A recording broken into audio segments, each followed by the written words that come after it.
Good. Let's see. Almost everything set up. Okay, so what did we do last time? We've been discussing center manifolds and center manifolds depending on parameters. And one thing that has come up quite clearly, that suppose you have a non-hyperbolic fixed point, linearization doesn't tell you the full story. You identify a center manifold, you do your analysis on the center manifold, you take into account that it's non-unique. But even then, the construction of the center manifold is a polynomial approximation. And so is the construction of the reduced dynamics on the center manifold. At the very leading order right at the origin, when it's all about the stability of the origin, whatever first term you have is always stronger than any other term. So as far as the stability of the origin, you can trust what you get from the center manifold reduction, but anything else involves you somewhere truncating that polynomial dynamics. So the question then remains, well, that's clearly not the full dynamics, right? And whatever I infer from the truncated dynamics, does that really the same, at least qualitatively, same as what I would get from the full dynamics? And remember this little example I had, which was, basically told you that sometimes yes, sometimes no. There was this example in which the calculation of the center manifold at the leading order was successful. But if you actually have alpha bigger than 0, then this actually gives you 2 additional fixed points here, this leading order, if I cut it here. And those leading order fixed points actually do not survive in the full system. We don't exactly know at this point at what order do they go away as we start adding the higher order terms, but we know for sure that the full system that we analyzed doesn't have those. So somewhere along the way, when you add the remaining terms to a truncated center manifold dynamics, you actually lose the correctness as when it comes to these non-trivial terms. And I told you that, roughly speaking, the reason why that happens, it's not going to happen about the stability of this. The reason why that happens is that these are at a finite distance from the origin. And when this was the distance, and when you are at a finite distance, it's anybody's guess whether how small what you're leaving out is relative to what you're keeping. You don't have that infinite dominance that you have right at the origin between the leading order term and the rest. So this is something that one needs to look at more systematically. I'm not saying it's always going to be misleading what you get from a truncated center manifold dynamics, not at all. I mean, this is many results actually turn out to be correct, but there should be a way to assess that somehow, an approach. So this brings up to the idea of normal forms. And like I said, there's a general treatment in Guggenheimer-Holmes, which I used to do in class. It's quite beautiful, but now these days I cover other things instead. But the idea would be is that you have a target part of the dynamics. Say you had further dynamics here. This is an example, right? Say on the center manifold, you cut it off, and somehow you have a good feeling about what you recover from this, and you would like to somehow argue that whatever structures you get from this truncated equation is in fact relevant for the full equation on the center manifold.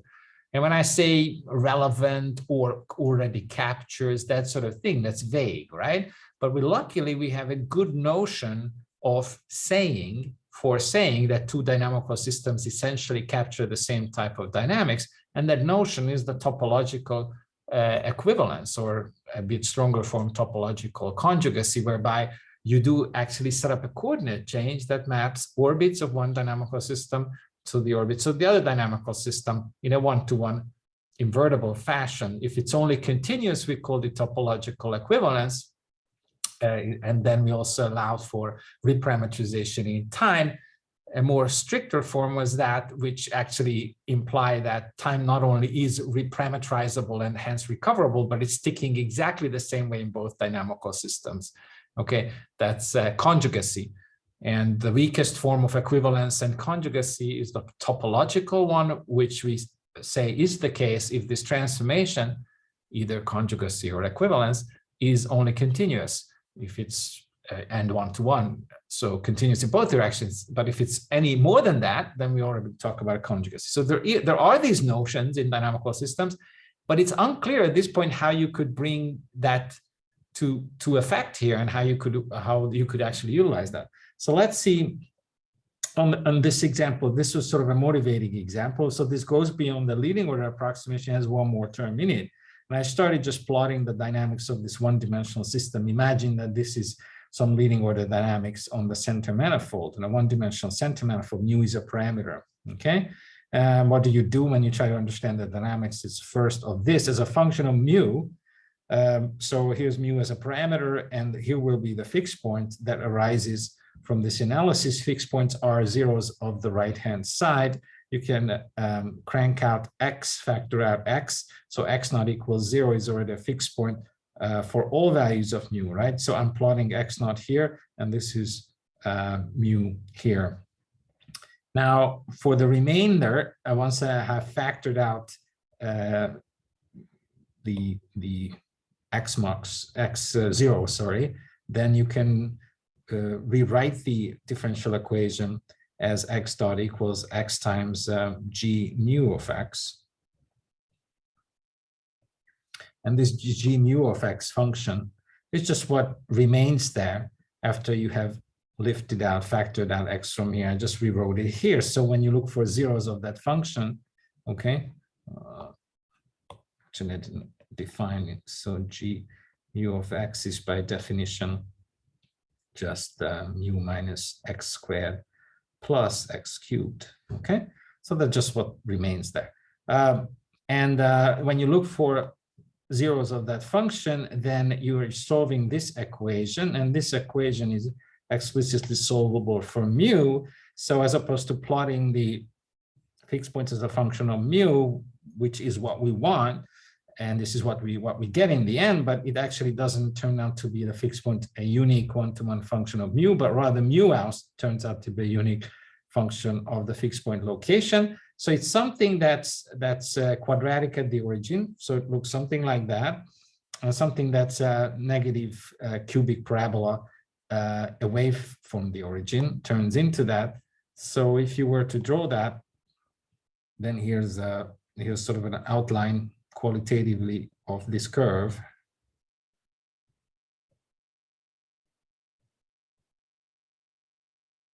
Something like that.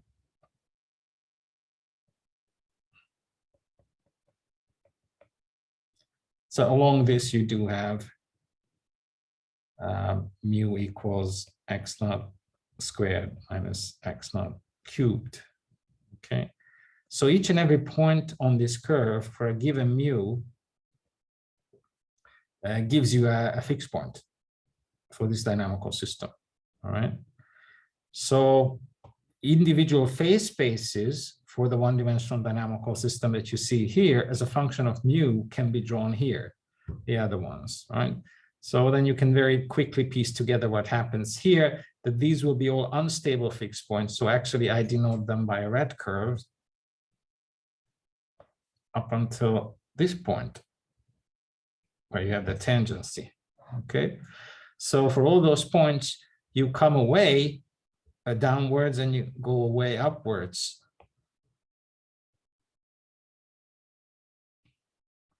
But individually, they are fixed points for those one-dimensional. Again, think of these as one-dimensional dynamical systems. Phase spaces as a function of the parameter mu, right? And within that phase space, you have one fixed point here, you have another fixed point there, and you come down from the higher one to the lower one. And if you're below that, you go upwards. And if you're over that, then you grow even further, right? And that fixed point then changes, kind of deforms as a function of mu. It starts coming down, starts coming down, but the dynamics fundamentally are the same up until this point. After that, there's a slight change, and we understand that better if we also kind of try to see what happens on the other side. On the other side, these are all fixed points. Okay, but look at their behavior. You're running to them from this direction. If you then do a linear stability analysis along them for this one-dimensional system, which you can do, then you will find that from the other direction you're approaching them. So they are stable. So these are stable. So for these fixed points, I just use this color, the blue color.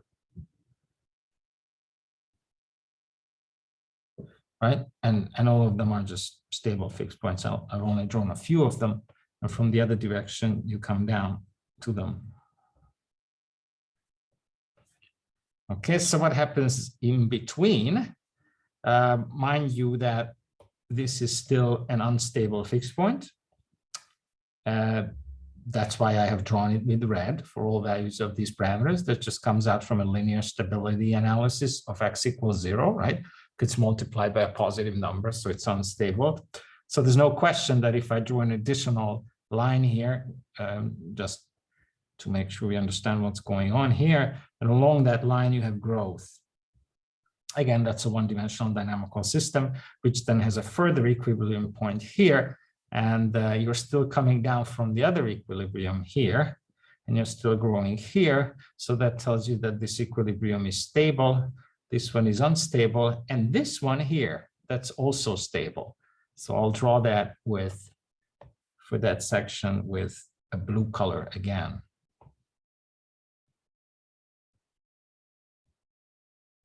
So there's a change of stability right here for that branch, and there's another branch of equilibria that changes here. Now, whenever you do this, just a slight sort of side remark that will become important later, we call this way of visualizing the change of equilibria, their branching, their change in stability as a function of a parameter that might be a one-dimensional or high-dimensional parameter. We call this a bifurcation diagram.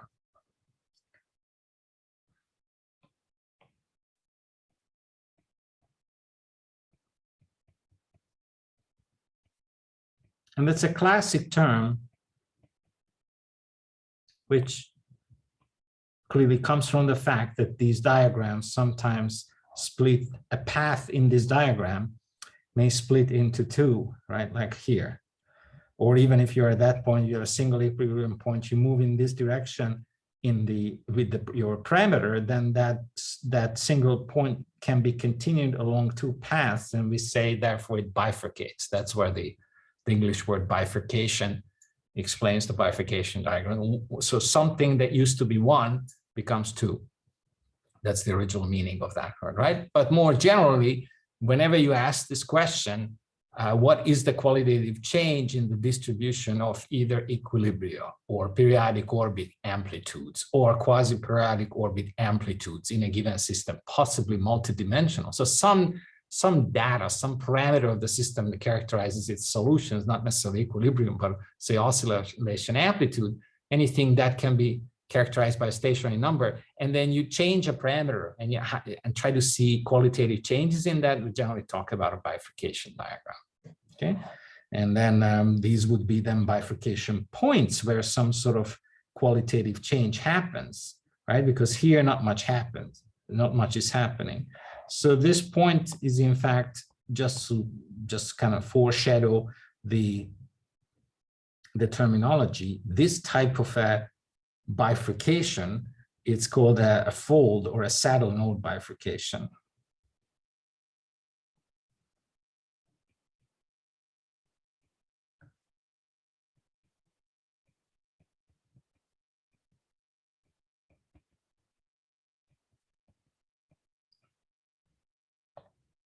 Why is it called that way? I think the fold is pretty intuitive, right? Because the curve folds.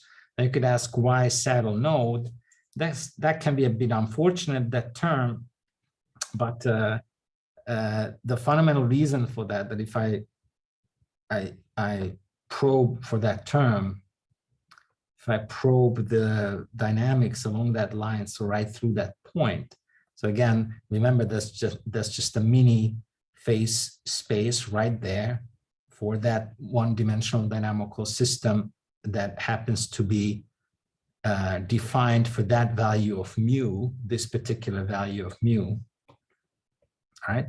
Then what you see there is that then when you're past that point, then there will be a connection between an unstable fixed point and the stable fixed point. That's the result of that fold.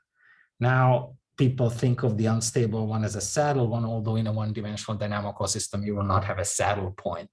And the other one will be a node stable node, although in a one-dimensional one you don't have a node. Sometimes there's an additional direction in these problems, and then it does happen, by the way, that in a two-dimensional system, that the scenario that we are just describing happens along the unstable direction of a saddle. The saddle merges with a node, okay? So the one-dimensional projection of this behavior, while you're being pushed in this direction, the center manifold is one-dimensional, then this is what would take place, this behavior along the one-dimensional center manifold. And in the background, what happens in the larger scale, in the full phase space, you have the merger of a saddle and the node. That's probably the reason why people called it this way, but certainly in a one-dimensional setting, you cannot have a saddle and a node. But I think what I have just described, that larger phenomenon for which this is the center manifold reduction, that's what inspired this name. A more common name where you don't have to wonder about this is really just the fold bifurcation, okay? Another one that we will also talk about in more detail, it takes place here. And that's called a pitchfork bifurcation.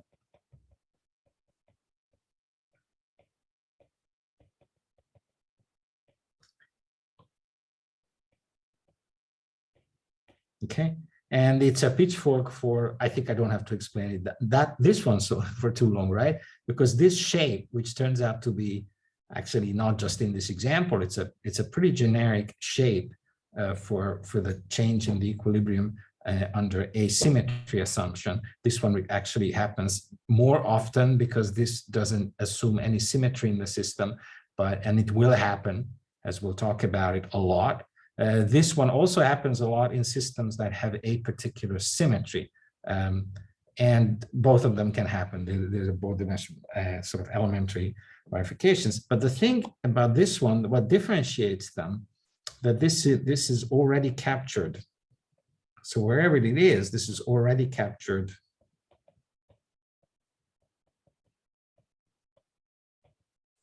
by the cubic truncation of the system.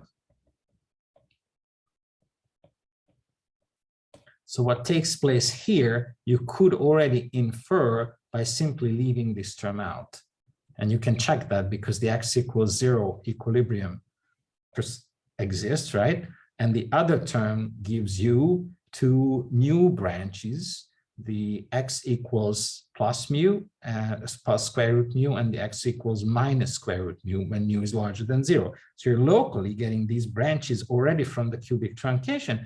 It's another matter that when you actually continue those branches from the cubic truncation, you will get something like that, because the cubic truncation, that's all it can do, right? This function will not change its profile, but locally it's already giving you a good prediction. What the cubic system doesn't do, it cannot predict the full dynamics here, because you absolutely need the fourth order dynamics there. So this is this one, the saddle node or the fold bifurcation. This is really created by quartic terms.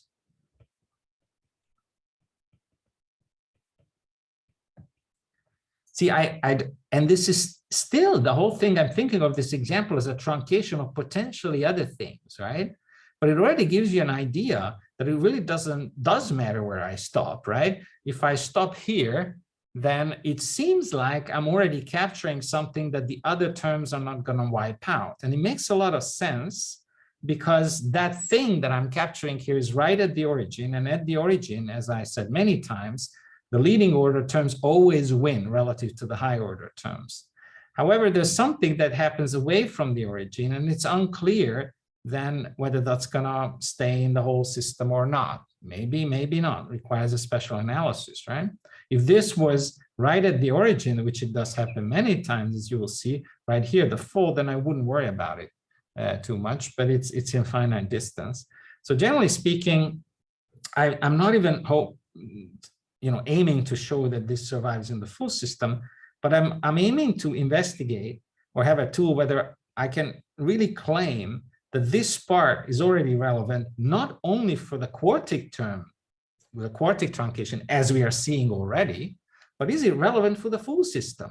as I add all terms, right? That's a very relevant question. So the question would then be, and I'm working towards the idea of normal forms, but I want to pose the problem first. So when does the truncation capture the correct full dynamics?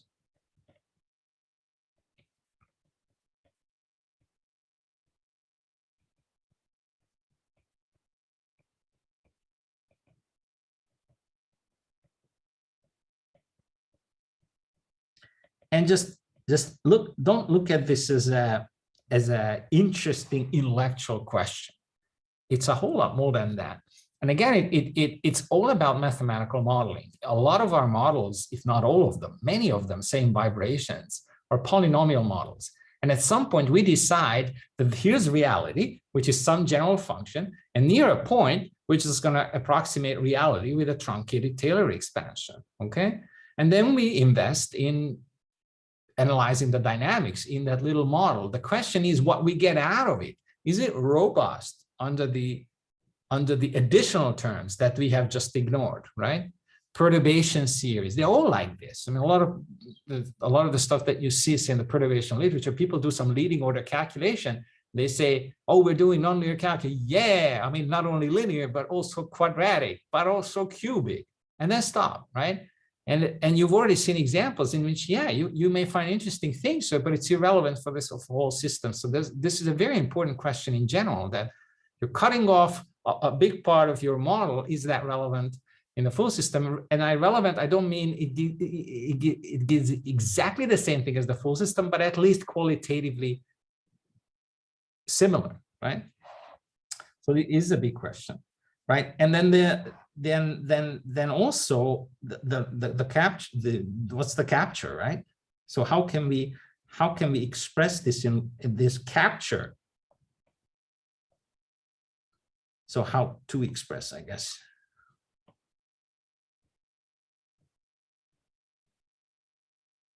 In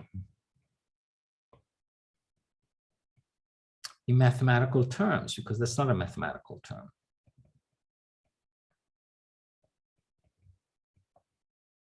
Right? And the answer goes back again to Poincaré, who was a big name in many consider him, you know, the starting or the founding father, I guess, of dynamical system. And he just said, well, we have already a good notion for showing that two systems essentially capture the same dynamics up to some reasonable deformation. So let's use that. So show that your candidate truncated system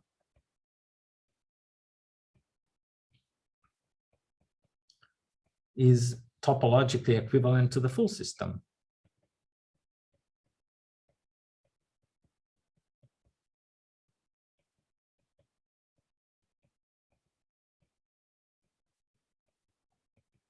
Remember that for hyperbolic fixed points, we already have such a result, a similar result, basically saying that your linearized dynamics are already equivalent to the full system.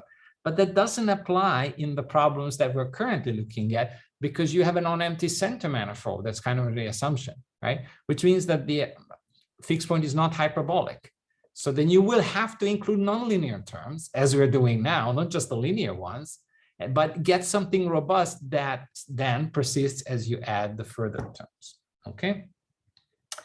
And I want to then do this in the framework of an example, because the answer to that is the idea of normal forms. So I just sort of define the normal form.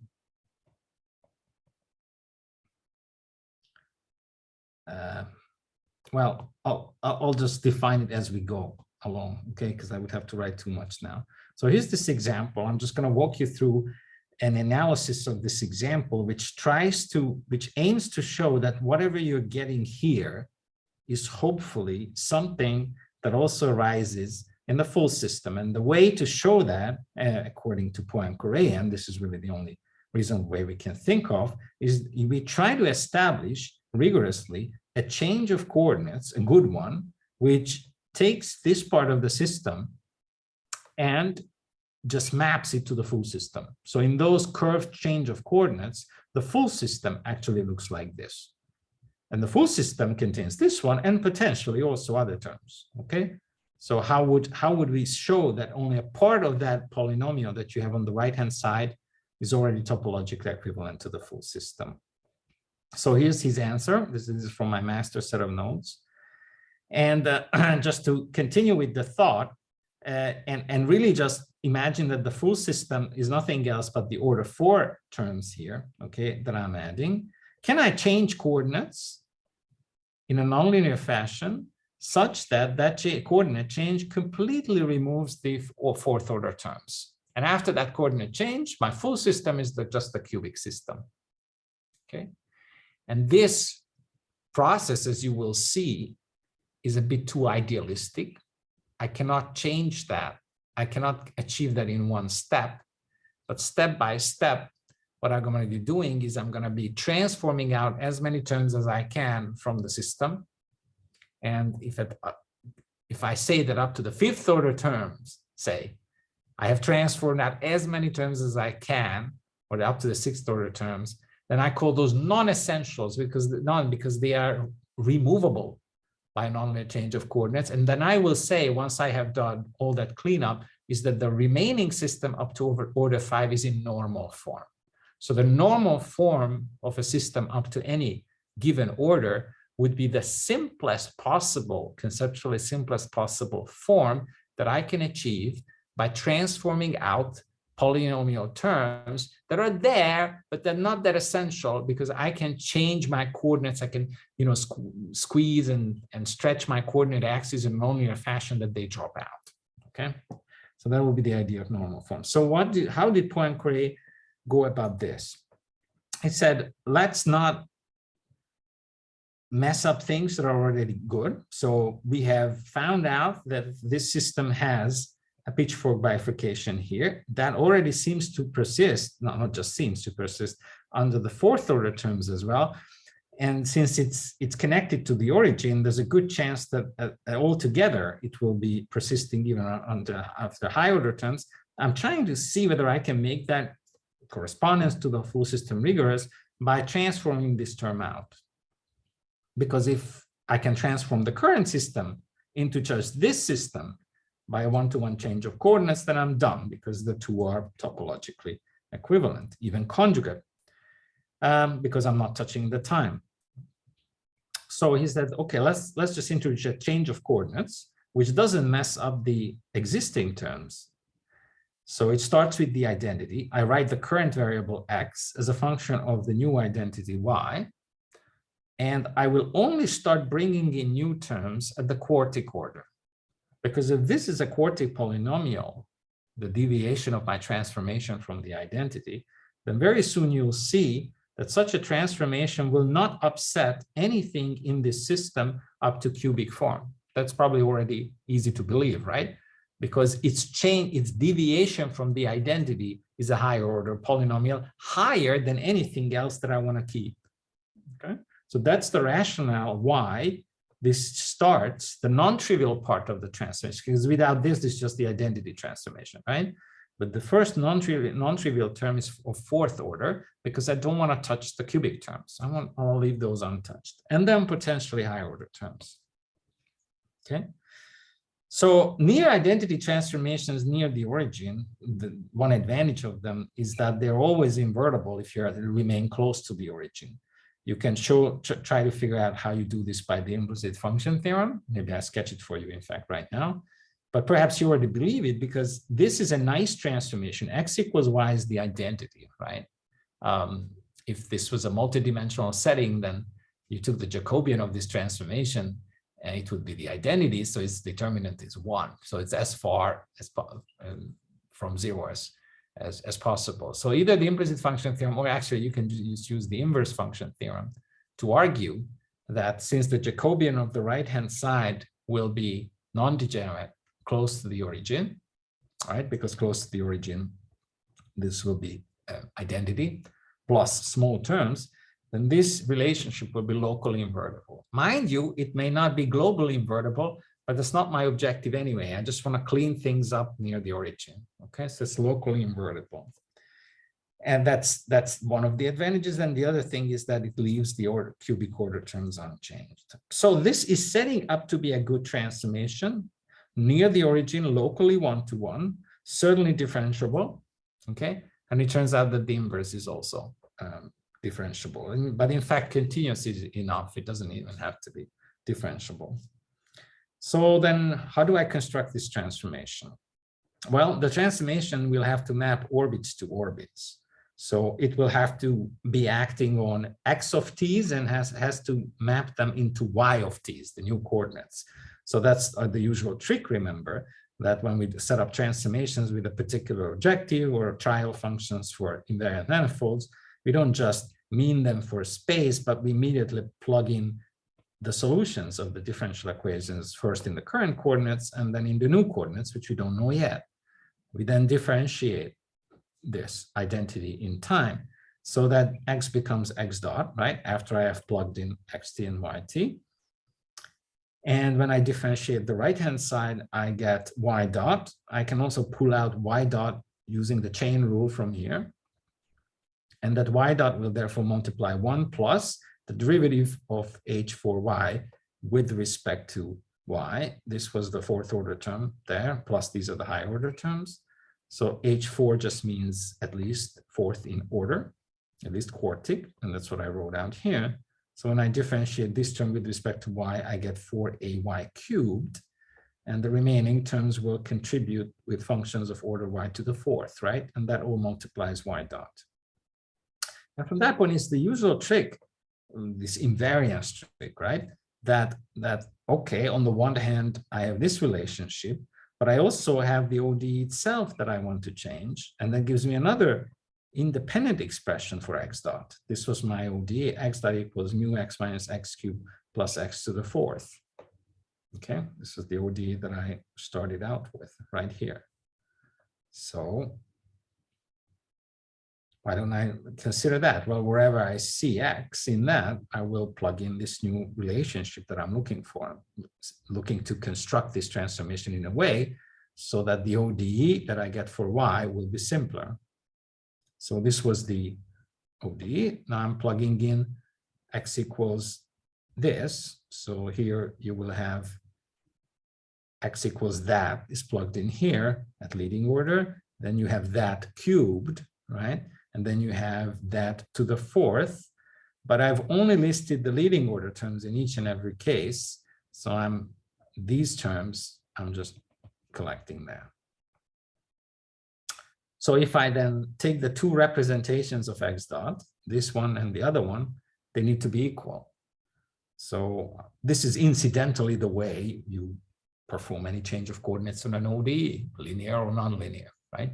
You plug in the old function. That's the most convenient way of looking for coordinate change. This is the reason, by the way, because we think of coordinate changes usually, oh, the new coordinate as a function of the old coordinate, right? And sure, if the coordinate change is invertible, why not?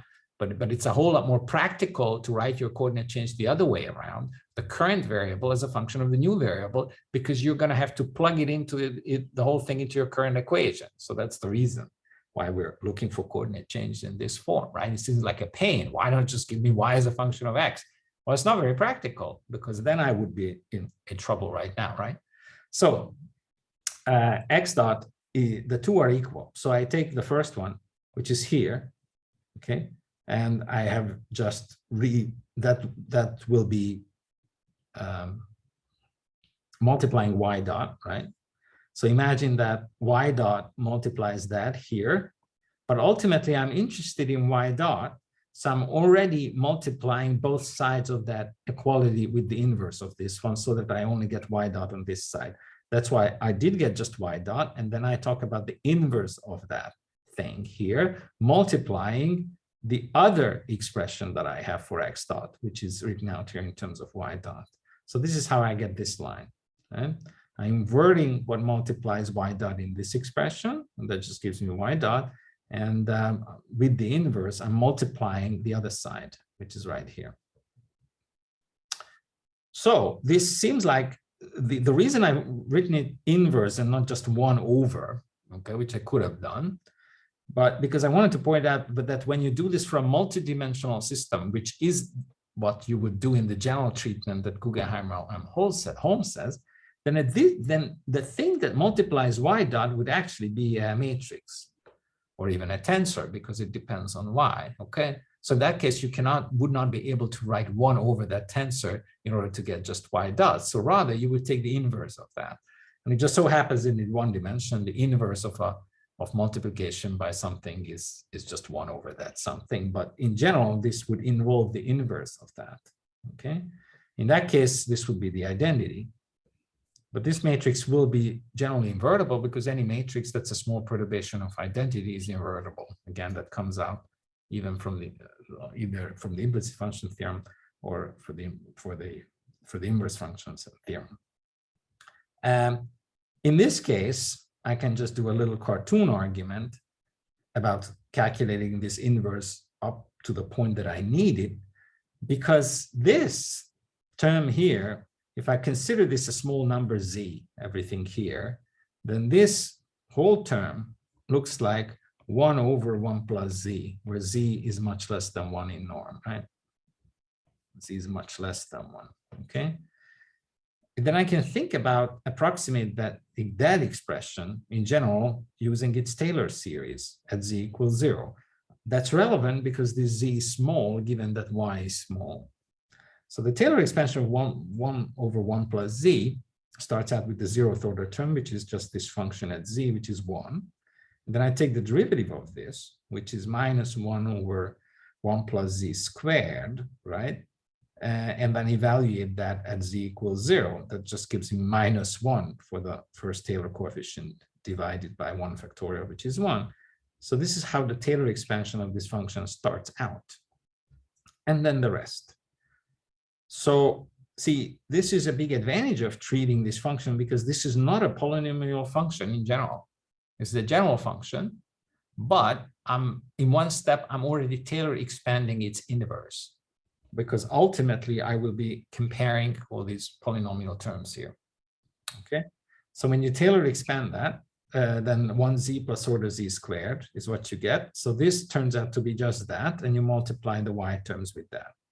So now I plug in for z what it is, which is the sum of these two terms. So I write this out in more detail. That's 1 plus 4ay cubed plus order y to the 4th inverse equals, and then I just plug in for z what it is. This was this z.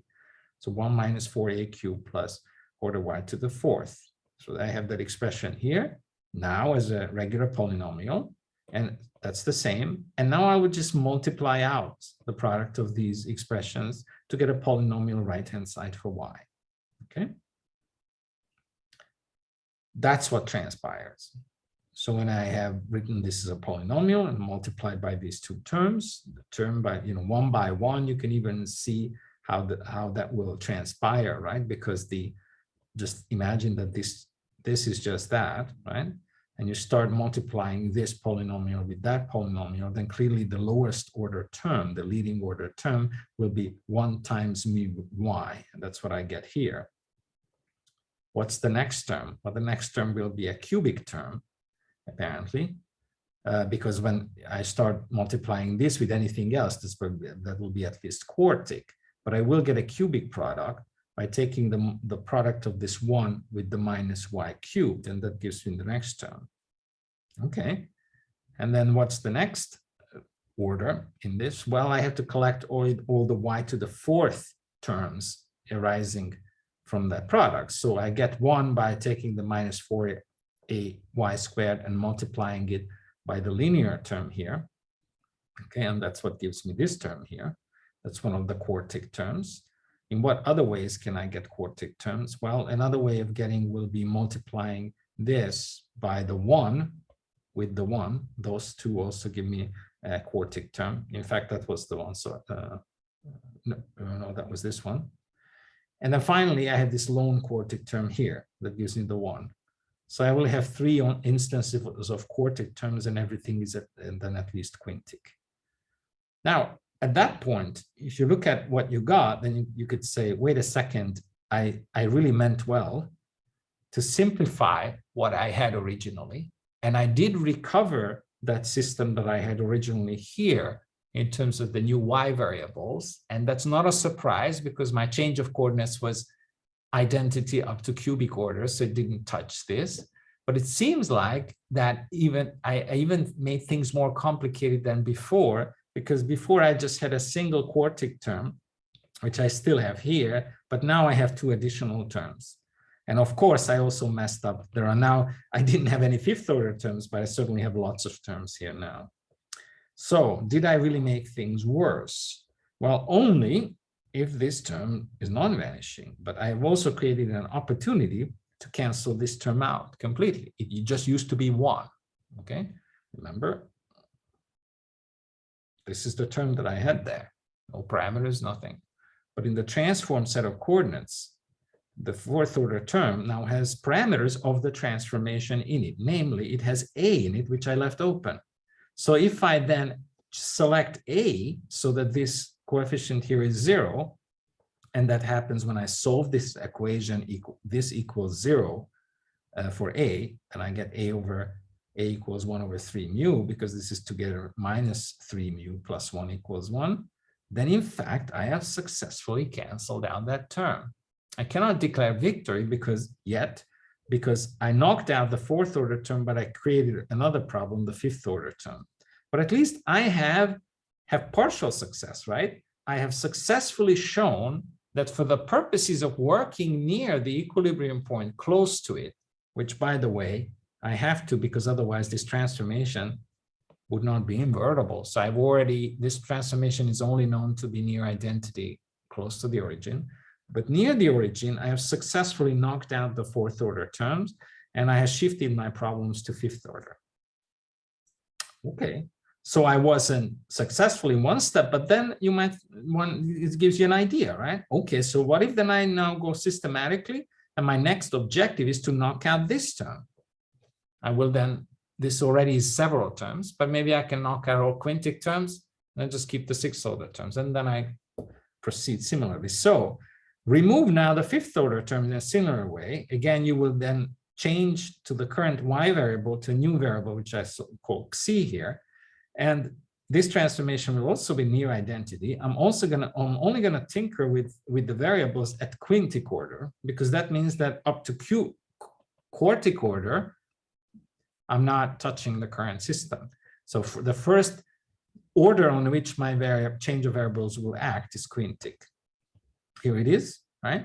So then this is near identity again, and I have an unknown coefficient b, and I will use that to knock out the terms, hopefully. So I go through the same thing. It turns out that it will be very similarly. I will have a term here, which is a new term, some coefficient multiplying y to the fifth, and I will equate that coefficient here with 0, and that will give me an equation for b. And if I use that b in this transformation, then it will knock out the new term, except that it's not going to be, it's going to be c to the fifth. So that actually turns out to be doable. And look what's transpiring here. I keep rewriting the exact same cubic system in new sets, but only at leading order. I'm just using a different notation for the variable. It's the same type of system, but I'm pushing the difference between that and the full system to higher and higher orders. Okay, and that's Poincaré's idea. And he will say that up to, in fact, any order, say fifth or fourth, we will say that this is the normal form of the system, that it turns out you cannot remove, but anything else you can remove. So the idea is a successive sequence of near identity coordinate changes. A sequence turns this system into, pushes always these terms to higher orders. And what's more, one can actually prove in this case, which Poincaré did in the end, is that this idea converges. So in fact, you can do this endlessly, and in the end, in the limit, this term completely disappears when you do the successive change of coordinates. So this converges. This feature, whether it converges or not, it depends on the given problem. as I say it here, in some other problems that have different degeneracies of the origin, you might be able to go on with this story. And then at 7th or 9th order, you will find, well, I can solve some of those equations that arise, but not all of them. And there will be some terms that you simply cannot knock out. Okay, then you say, I've cleaned up the system at that order. I knock out as many as I can. Now I move on.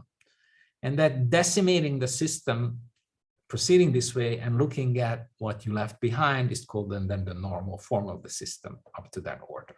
Here, the normal form, if you believe what I'm writing here, of the system turns out to be this, because everything else is removable. So this is the normal form up to any finite order. Okay. So generally speaking, like I said, this procedure then applies to any system on a center manifold which has some sort of degeneracy at the linear level at mu value of the parameter. Remember, this is now happening on a center manifold depending on parameters. Mu is incredibly small. You're close to a degenerate linear part, at which point this is really the dominant nonlinear term in that case. So the general procedure for multidimensional systems is written out for Guggenheimer and Holmes, but even then the procedure is written out. When you apply it, the actual outcome will depend on the system that you're looking at. Now in this case, the outcome is this. All terms can be removed. This is the normal form for the OD in the study of bifurcations.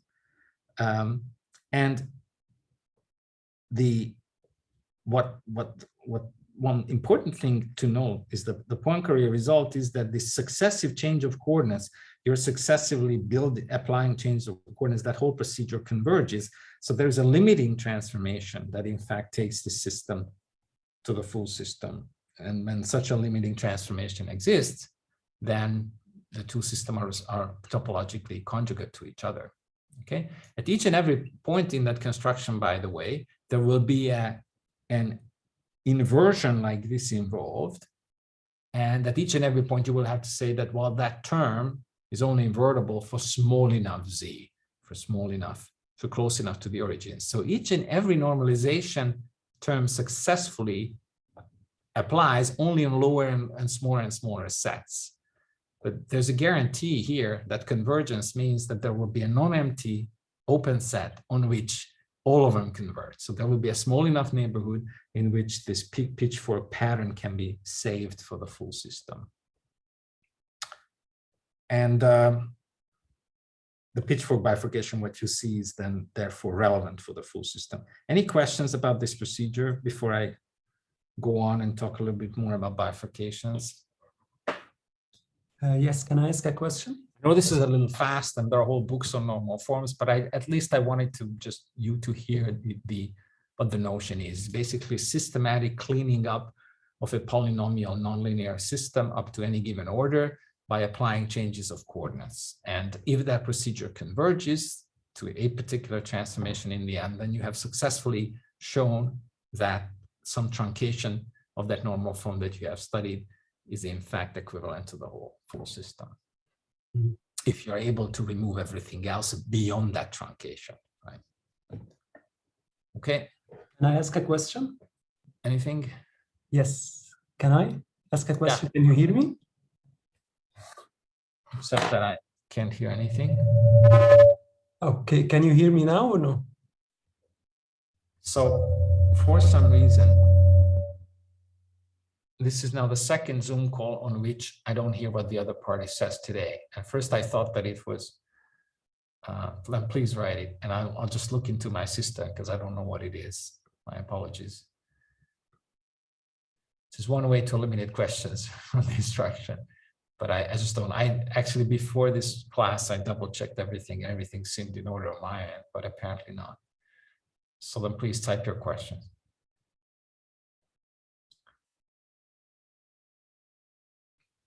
So a condition of applicability of normal forms. So you could ask more generally the question, not just for the one-dimensional system that I looked at. And the general question would be the following. I have a dynamical system. Let's just assume I have an equilibrium point at the origin, okay? and I have a polynomial expansion for the right-hand side of the dynamical system, okay? And for the purposes of simplifying the analysis of the dynamical system, can I kind of decimate this polynomial right-hand side optimally by knocking out terms that are not so essential, okay? And that idea, general idea of normal forms, bringing the system to normal form up to a given order, is applicable actually to any dynamical system with any fixed point. It turns out that normal forms can also be computed not just in a fixed point, but say around periodic orbits or around invariant tori, quasi-periodic orbits, okay? But the simplest case is about single fixed points. And then we kind of know the answer when the fixed point is hyperbolic, that there is a homeomorphism that enables you to knock out each and every term, a continuous transformation. So your normal form for a linear system that has a hyperbolic fixed point is just a linearization, okay? It's not a smooth linearization, not smooth connection between them, but Hartman-Grobman says you have a continuous connection. We can also create a smooth connection if you're willing to assume more, namely that there are no resonances among the eigenvalues.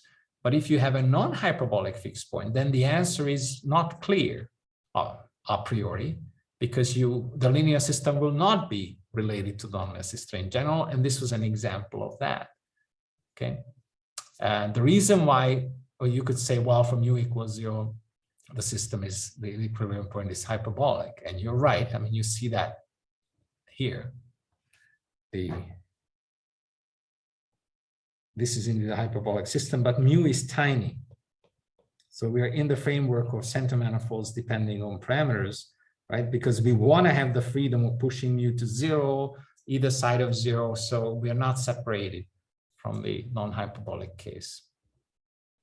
There's another question. I was wondering why we are preferring these changes of coordinates when we already know that the square terms overpower the quartic terms around the origin for the specific system. That's a good point. So we know that these terms for the specific system overpower the quadratic form. So they preserve it. So again, why are we doing this, right? For the specific system, sure, we already know that, because for the specific system we have the full answer, okay? But I was working with this specific system only to show the procedure, because if you have a general system in which you have, first of all, this is multiplied by a constant whose magnitude can be 10,000, right? Then you don't know in advance, plus you have further terms there, then you just don't know whether the thing you're looking at is wiped out or not.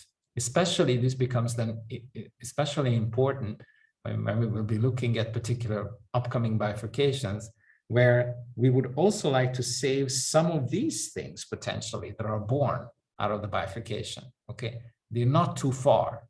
Then it's really gonna be important to see what the higher order terms do to them, because some of those that are born out of the bifurcation, non-trivial fixed points, we would also like to save, right? And we are doing that already. When I say, look at these are fixed points as well. So I'm actually already making a statement really about these fixed points that are not sitting at the origin. And I happen to know that under the quartic terms survive. But presumably this model that I've written down is already an approximation of a larger model, right? Because this can be a reduction to a center manifold. So I have left out a number of other terms now. So the question, okay, the quartic preserves that fixed point, which is no longer at the origin, right? But what do I get when I add the higher order terms? So that's why this whole procedure is generally applicable. You're right, in this case, we know the full answer, but this is a simple example to illustrate the procedure itself for cases so that you can use it and understand it when you don't know the full answer. Okay, anything else? Is there a possibility to estimate the radius of convergence of the normal form procedure? That's a very good point. even preceding that is the procedure to estimate the radius of validity for the approximation of the center manifold, right? Because the normal forms we typically deploy on the center manifold. And I can say that there is no, you could have general estimates for that, but they're not very useful because there will be general conservative constants in those estimates that are hard to evaluate. They would involve high order derivatives of the system and so on. So I would say that there's no really generally usable way. One thing you could do, it turns out, that if you have some information about the manifold even being analytic, which means that its expansion would converge, then you could simply go on with the expansion and look for zeros of that and plot them on the complex plane. So this would be a higher and higher order polynomial. And if this whole procedure converges somewhere, so I'm talking about, actually not even about the normal form construct, but about the construction of the reduced dynamics on the center manifold. So if you plot, that's an increasing polynomial as you add more and more terms. So a sort of not a rigorous, but sort of somewhat efficient assessment of its convergence would be that you keep plotting the zeros of these polynomials of increasing order on the complex plane. And what will happen is that then after a while, you will very clearly see a circle, which will be basically the radius of the domain of convergence. And all the zeros will then accumulate, it turns out, from the outside on that boundary of the domain of convergence. And only the real zeros that matter for the analysis will be staying they're moving inside 2 points. So that will then give you an idea about the radius within which the polynomial expansion converges. But then for that, you would have to have the ability to, say, symbolically compute these things up to higher order, which we have for other classes of invariant manifolds, spectral submanifolds that I'm going to talk about in the part 2 of this course, but not for center manifolds at this point. So that was a long-winded answer that essentially says, unfortunately, no general procedure, no general estimate. But that's an excellent question, because in practice, you would clearly want to know that.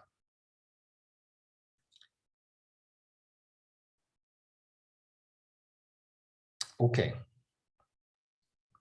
I've covered that one, so let's move back to a general discussion. So I'll copy that in here, and I'd like to move on to bifurcations in a bit more detail. So section 4 would be about bifurcations. Again, a big subject. And this will just sort of scratch the surface and give you some idea as to what they are. So in a loose sense, what they are, they're qualitative changes.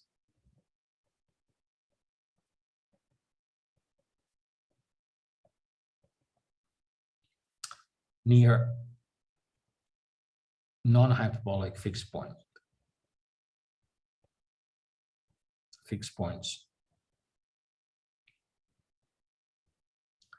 of a differential equation, parameterized family of differential equations, where X is, generally speaking, n-dimensional and U is p-dimensional. And that's the simplest setting of bifurcations. So what's a qualitative change and what's not a qualitative change? What's not a qualitative change? You're changing mu and you have an equilibrium point at 0. Okay, you're still, your dynamics will slightly change, but qualitatively all the orbits nearby are converging to this fixed point. Away from that fixed point, there's another fixed point. Its distance from your primary fixed point will be changing, but fundamentally, it's when you look at this slice, you will always see something like this, right? That you convert from one fixed point to the other in that phase space. Their distance might change, the rate at which you converge might change, but qualitatively, it's the same picture. Okay, qualitative change occurs at these locations. For instance, I'm going through mu, and all of a sudden, not only do I have just 2 equilibria talking to each other, but I have 1, 2, 3, 4 equilibria, right? So that's quite a change. Already here, I had a change, in fact. So let's see here at this point, I had 1, 2, oh, okay, no, I counted them. Or already without the global one, I have 3 here. So that's a qualitative change, but all of a sudden, there's a 4th one coming in. So I can no longer sketch my face portraits like that because there would be more players. Now, how can I make this a little bit more rather than just approximately rigorous? So luckily, there are reasonable definitions. They get more involved when you talk about these qualitative changes over larger sets or over less trivial structures. The most trivial structure in the phase space is a fixed point. You could talk about qualitative change needs near periodic orbits or limit cycles, then these become a little bit more involved. But in the simplest case, a way to formulate them, let me put a box around this. Okay. If I call it star, would be the following. So more precisely,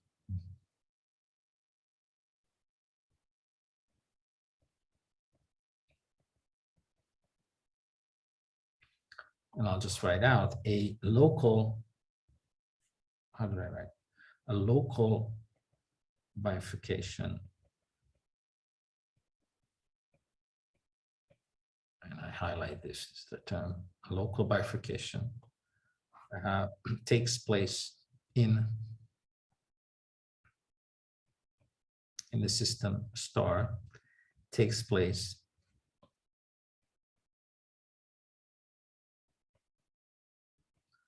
at the point x equals 0, because I'm assuming that I have f0 at least at some mu naught parameter value, the right-hand side vanishes. Okay, so that's at least there's one parameter value mu naught for which I have an equilibrium point at 0. If it's not at 0, I just shift it there. So a local bifurcation in this system star takes place at x equals 0 for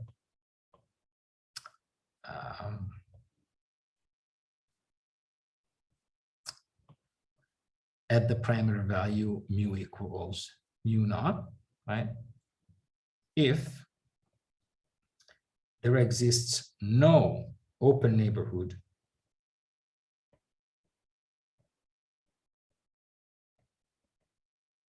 of x equals 0, there's no open neighborhood of x equals 0 in Rn on which the system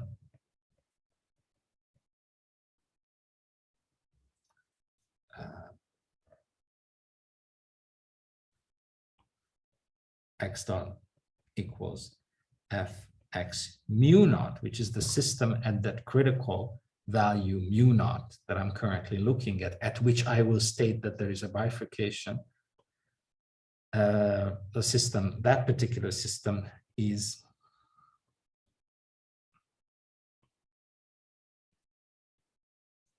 topologically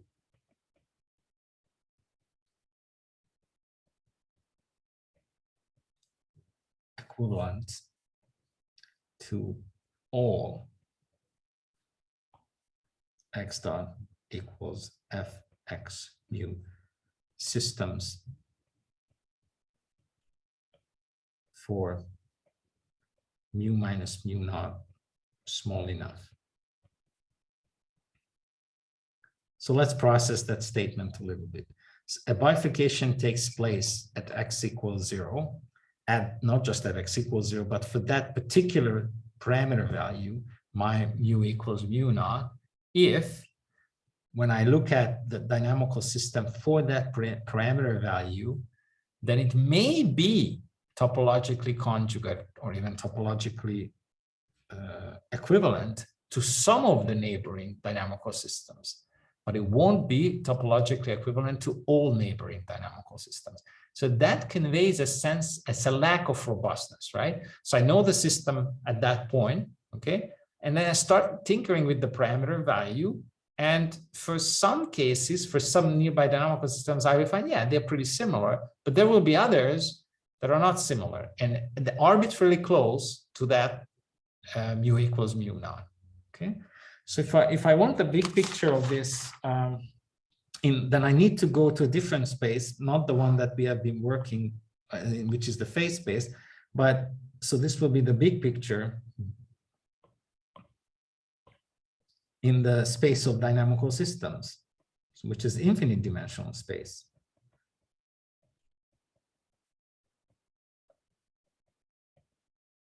In the space of dynamical systems, a dynamical system is just one point, right? And that particular point, you can actually uniquely describe that by the right-hand side of the dynamical system, which is just a vector field. So think of a vector field. And what happens is that there are classes of systems in that space that are near x equals 0, topologically equivalent to each other. Equivalence is topological equivalence is an equivalence relationship. If I'm equivalent to you, then you're equivalent to me, because the inverse of the transformation that I use to prove that I'm equivalent to you will work for you to prove that you're equivalent to me. So any equivalence, that's why it's called an equivalence relationship. And topologically equivalent systems, because they are robust, they tend to form open sets in the space of dynamicals. Here's a group, they are all, they're tightly knit, which means they're not the same dynamical system, but their orbit structure can be mapped into each other by a homeomorphism, okay? And those will just, cohabitat, and they're not quite the same, but they are qualitatively similar. But there will be then boundaries among those sets along which that relationship breaks down. So just imagine that we're in this space now, and there will be, just for argument's sake, just to simplify it, surfaces along which that relationship breaks down. So on the one side of that surface, you will have topological equivalence class 1 locally near that surface.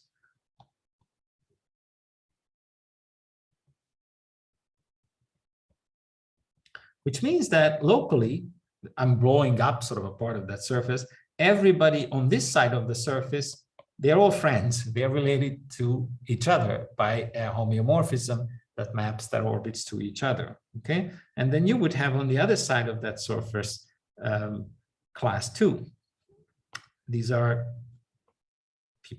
I say people, but dynamical systems that don't do this. So this is topological equivalence class 2, okay, locally. And this will be what then people refer to usually as a bifurcation surface.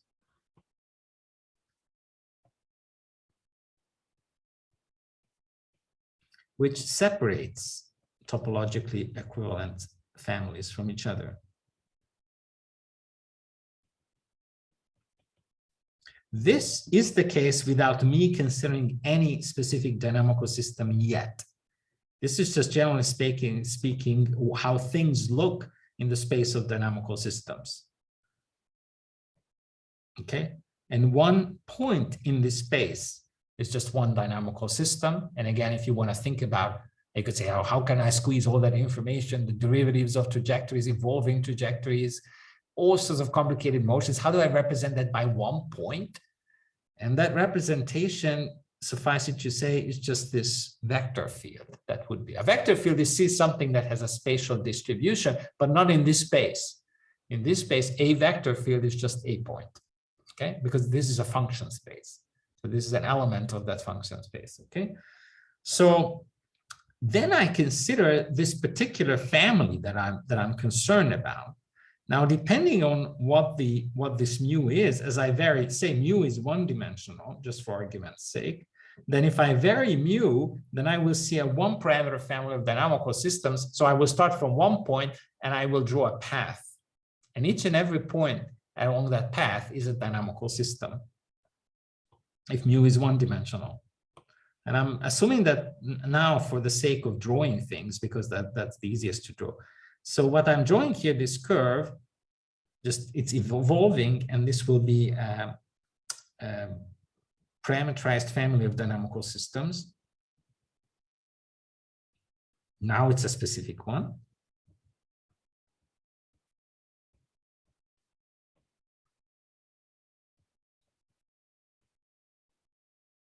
So, way to think about it, sort of in an abstract sense, is that I write down the dynamical system, mu, and I consider that as a function. I let mu vary, span in the parameter space.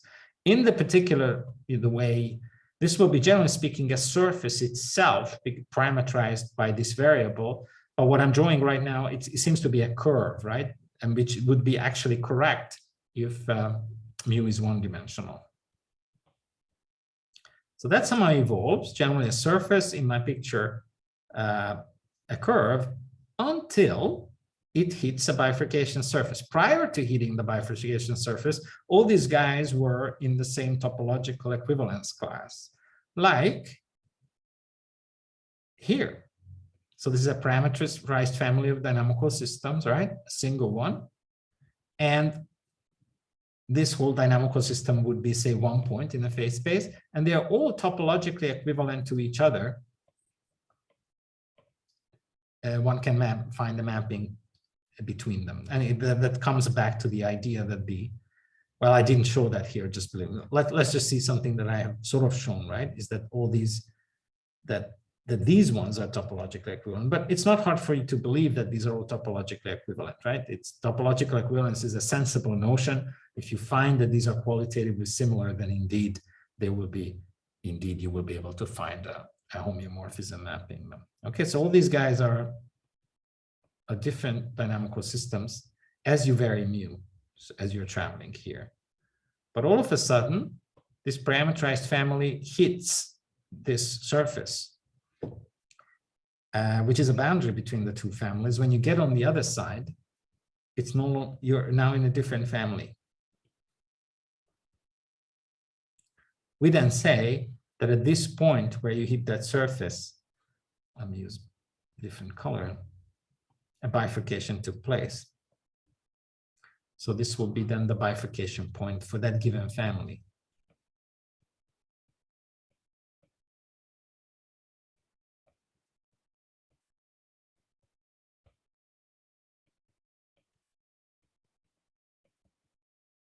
For this parameterized family.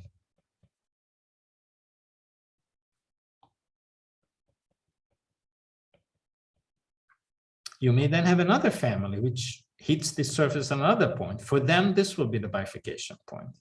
Okay. You may have a third family of dynamical systems that doesn't even go there, but turns back. And as long as it doesn't hit some other surface, it will stay away from bifurcation. So nothing will happen there. A structurally stable dynamical system family will actually do that. Now, this family was structurally stable along this piece, but not at that point, because if you look at what happened before and after, you take a small open neighborhood of that critical parameter setting, then you will find this type of behavior, arbitrarily close to the bifurcation point, and that type of behavior arbitrarily close to the bifurcation point as well. So this is then as truly a bifurcation point in the sense that I've described here, and this is the picture to imagine. Okay. Now, it can also happen that your parameterized family, in fact, doesn't cross this surface, although touches it. That would not be a good model to have, because you wrote down that model and you have a design parameter in it, and you say, okay, as I vary the design parameter, I want to see all possible outcomes. And then you do want to see all possible outcomes, and you will pick that parameter in the end to be optimal. But then you'd better have a model which is rich enough to capture all possible outcomes nearby. So let me show you one that's not rich enough. It could also happen.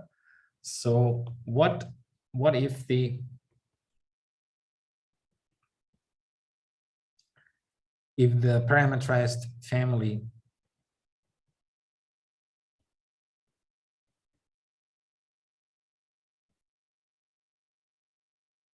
is non-generic?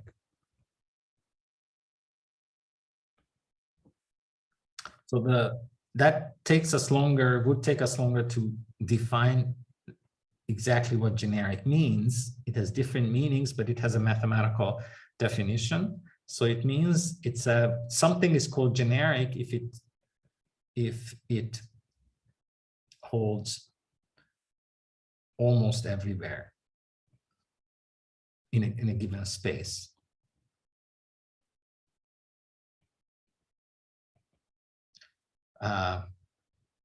So the probability of it not happening is measured 0. If that helps or not for this intuition, I don't know, but this is a sort of a measured theoretic category, which will say, well, if I have a curve, then with probability 1, if I just draw a curve randomly without any regard to any detail, without trying to enforce any symmetry, just like that with my eyes closed, then if it intersects a surface, then with probability 1, it will intersect it transversely. So generically, one would say my family will go through surfaces transversely because it's almost certain to happen in the absence of other symmetries, right? But there could be systems that are non-generic with respect to a particular objective. And that would be then that curve that I have drawn for whatever reason. I had certain constraints under which I could draw a curve, ended up being not transverse to a surface. Okay, then it's a non-generic occurrence. You could also replace that intuitively by the term typical. Okay, except that unfortunately there also has a meaning in dynamical system that you can look up, and the generic is more is what ends up being. If you really want it, just to make a quick note, in the measures theoretic sense, something is generic if it can be represented as an intersection of countably many open dense sets. So for instance, irrational numbers are generic among all numbers. Rational numbers are non-generic even though they are dense. You pick any small interval in the real line or even within the unit interval, it doesn't matter how small it is, there will be infinitely many rational numbers in it. Okay, they are everywhere. You can't get rid of any open set. However, they are non-generic because if I were to close my eyes and I had an infinitely thin tipped pencil, and you asked me to pick with my eyes closed on a number on the real line, so completely random, then with probability 1, I would pick an irrational number, not a rational one, even though the rational numbers are dense. So just to develop some intuition for a generic property is something that with full probability is satisfied, and with 0 probability you can have other outcomes. So this is something like that. Now those 0 probability things, however, why am I even mentioning them? I'm mentioning them because 0 probability things become all of a sudden finite probability things if you have certain symmetries in a system. Because for a general symmetry, take a piece of rock. What's the probability of that being an exact cube? 0, right? So there are certain things you can safely assume about a piece of rock, for instance, that its moment of inertia tensor will not have 3 identical eigenvalues, right? Why would it? But the minute that's not just a piece of rock, but something that somebody has designed for engineering purposes, right? Then under that symmetry assumption, that unlikely event that all 3 eigenvalues, main eigenvalues for the moment of inertia tensor being identical, equal, all of a sudden becomes reality, right? So one has to factor that in, that generic properties will all of a sudden be non-generic properties all of a sudden become generic when you impose symmetries on the system. But in the absence of any symmetry, a general curve will intersect a surface like that. Okay, so what if that's not the case? So can I picture that? Yes. So I would have a bifurcation surface, and I have a parametrized family of models, and they nicely proceed for a while, and then they get to the surface, and you know what? They intersect the surface and then they turn back. So there will be a point at which they hit the surface, but then they turn back. So this would be what we call a non-generic parametrized family. So in this case, this would be a tangency.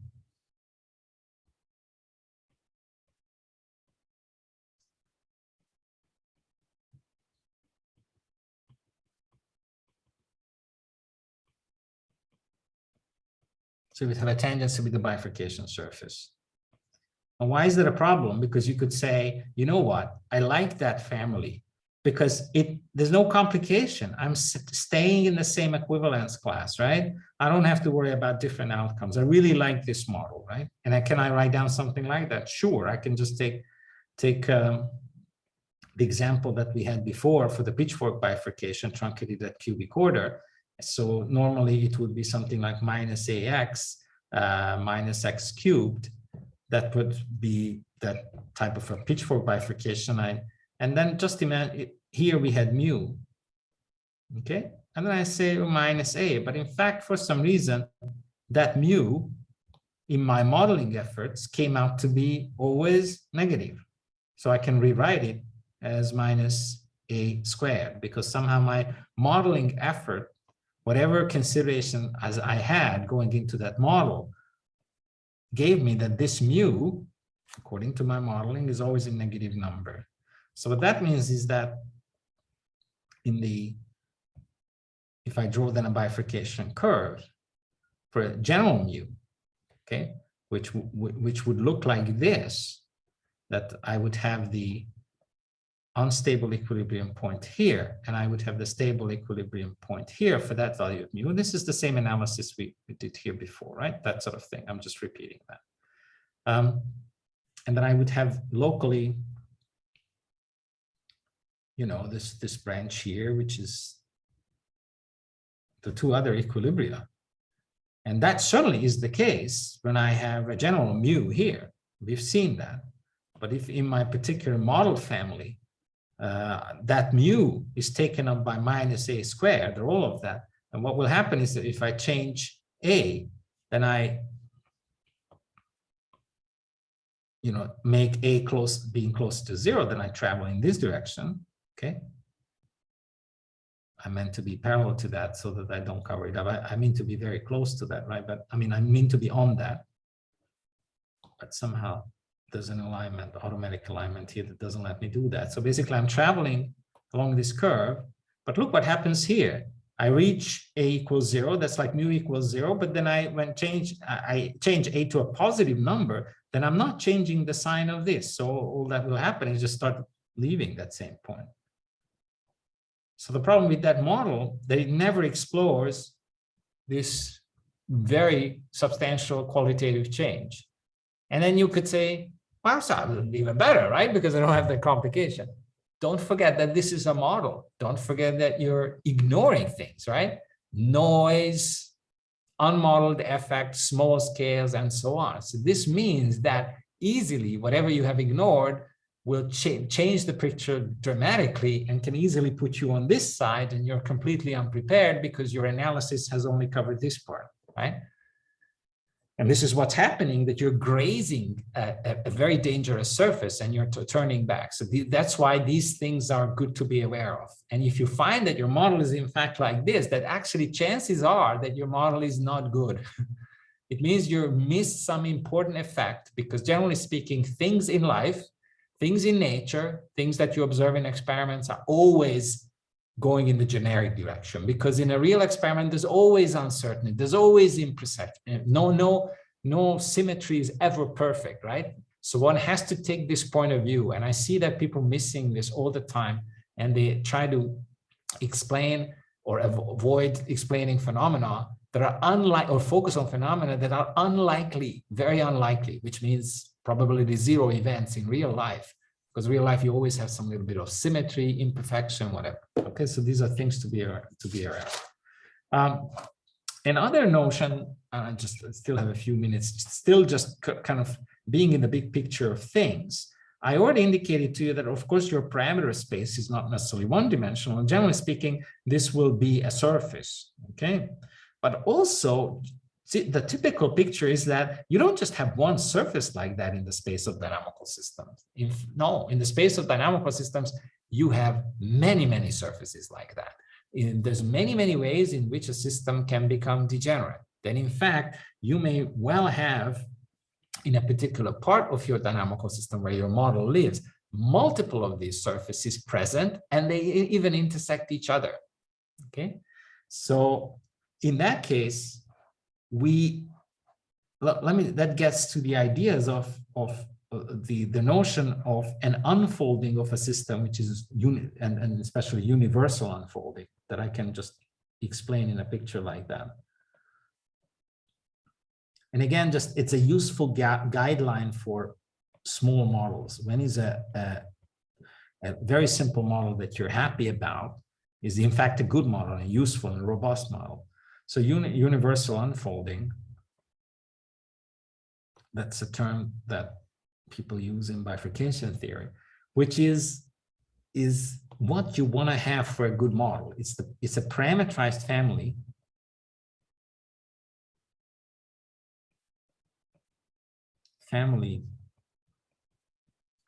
of dynamical systems that crosses all nearby topological equivalence classes.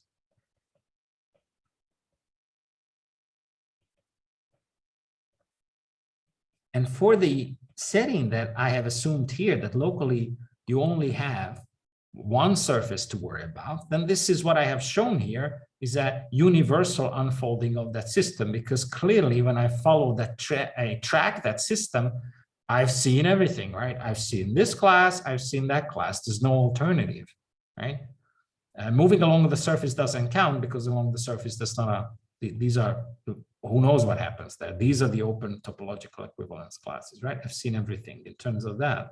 But what if, and this is where this notion of universal unfolding becomes non-trivial. What if you have, say, one of those surfaces, indeed, and then you have another one?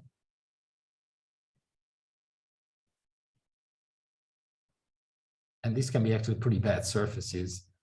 They form very often what people call a nested, I think it's called algebraic variety.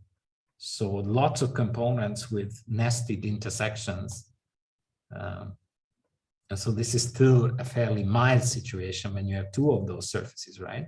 Now imagine that I had the same figure that I've drawn here, that I would go through this point, okay? And even let's just imagine that's the case. Now I use a different color. Suppose this is a parameterized family and goes through that bifurcation point. Is this a universal unfolding? Does it really capture everything that might happen? Not at all, because it only crosses from one equivalence class to another one, but it doesn't map out all four, because right now there's this is, say, class 1 here. And then here you would have, I need to move this a little bit because I didn't leave enough room, sorry, for myself.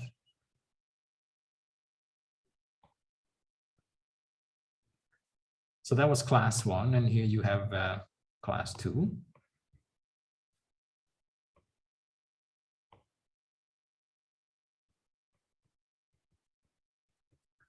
Is this part, and then here you have class 3.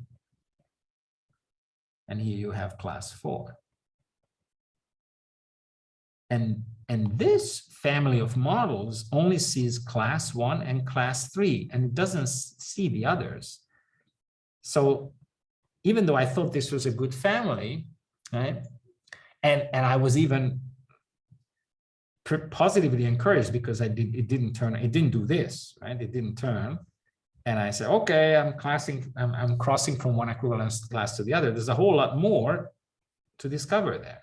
So in this case, what would be a good family? Well, pictorially, a good family, say around this bifurcation point, this is my system, a good unfolding of that degenerate dynamical system would be a larger family, which is more like this in this space, right?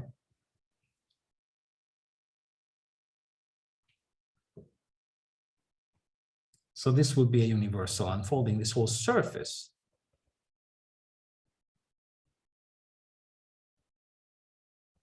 So the dimension of this family, if you insist on the dimensions of what I have drawn, this would be one-dimensional, okay? And this would be two-dimensional. Because if you then move along this surface And this surface then had to make it more realistic at all these intersections, right? Then you can change your two parameters to get here, to get there, and you have explored everything. So again, the reason this seems like an abstract term, but it's very useful to be aware of. If you have a degenerate point at which a bifurcation takes place, it's very important to know how many of these parameters you need at least. And then you can over-parameterize and have 100, and maybe you just needed 2. So that brings us up to this last notion that I wanted to mention today, and that's called the codimension of the bifurcation. And the codimension of the bifurcation is the minimal number of parameters that you need for a universal unfolding.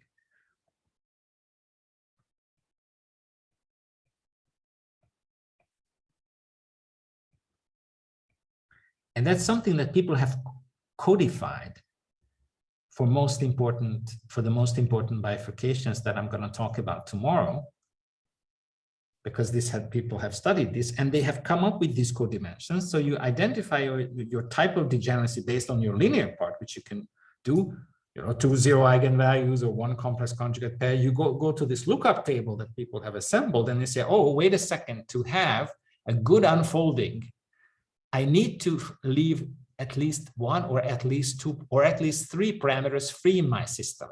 So I should not plug in values for all of them, but need to leave them free. Otherwise, I will not see all possible outcomes that I need to be aware of. So it's the minimal number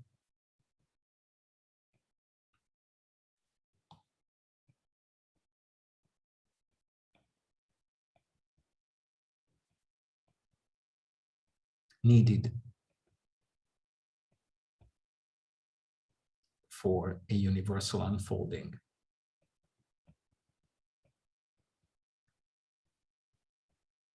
And that changes from one type of bifurcation to the other. It turns out that the two bifurcations we have already seen, the pitchfork and the saddle node, are both codimension 1 bifurcations, which means that they correspond to bifurcation surfaces which are locally isolated from others.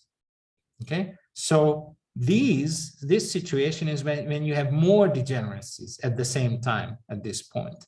Luckily, the codimension 1, the fold bifurcation and the pitchfork are like this and not like that. An example of something like that would be, turns out, a double zero eigenvalue. If you have 2 zeros and no additional symmetries, then that's a high order degeneracy. And then you can continue, maybe a 0 and then a complex pair of eigenvalues, or a repeated complex pair of eigenvalues. So this needs dedicated study, but for the most important ones, people have carried that out. Now, sorry, there's no audio, and I need to fix that. But if you have any questions, you could still type it now before I leave.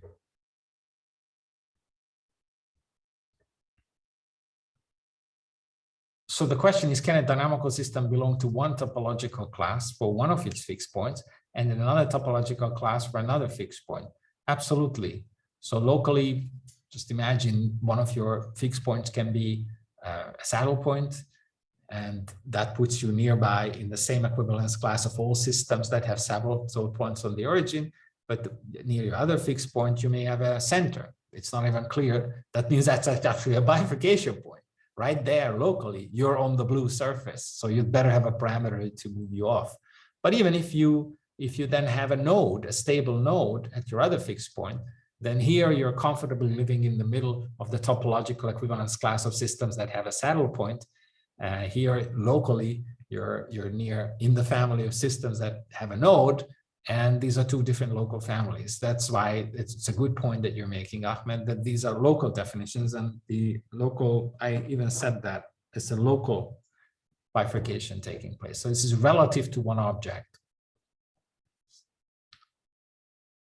But that object is not necessarily just a fixed point. It can be, like I said, even a periodic orbit. But there's no way we can go into that in this class. These are just basically the simplest things.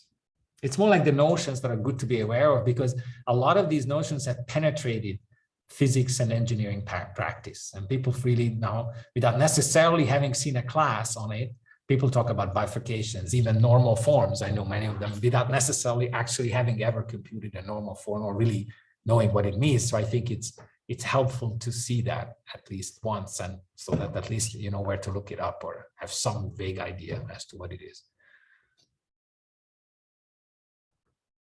You're welcome. Anybody else?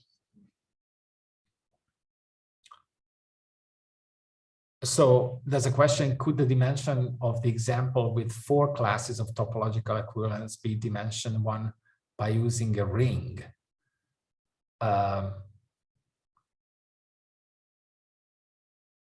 By using a ring.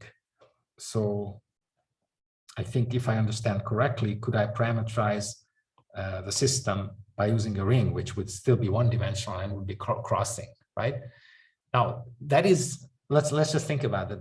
Your actual system, as you're diagnosing it right now, living it at a singular point, in this example is here.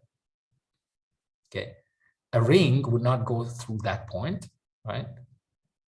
Because if I draw a ring here, then again a ring through that point would not enter locally all possible equivalence classes.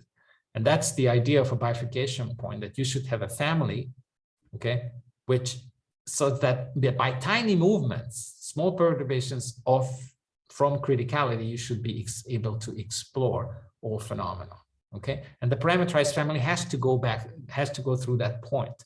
So with a ring or closed circle, I could not do that. If you imagine that you would draw the ring like this, so that it doesn't actually go through that point, then technically, yes, you're crossing from one equivalence class to the other, but you're not going through that point that you're trying to unfold, right? So a ring, when it crosses this surface locally, it will be a good unfolding here. It will be a good unfolding there. It will be a good unfolding there and a good unfolding there, because it crosses these surfaces at points which don't have a high order degeneracy. They're all codimension 1 bifurcation surfaces, right? But in this example, I'm talking about these points. So there's nothing wrong, right, understanding this point, right? And then you don't even need a ring. It's just locally, this is all you need, because don't forget that's a local notion. So if I'm interested in that point, which is also a bifurcation point, but not as degenerate as the one here, then for that, a one parameter family of systems is perfectly fine. Right? I don't even have to go. And if you want, you can use a ring, and then it will be a good unfolding, you know, here, there, and there. But I'm talking about this double degeneracy there, for which the ring wouldn't work, unfortunately. I need a higher dimensional. Yeah. Okay.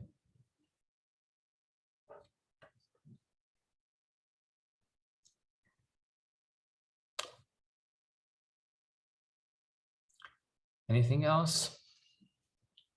Okay. If not, then this was a long class. Have a good evening and see you tomorrow.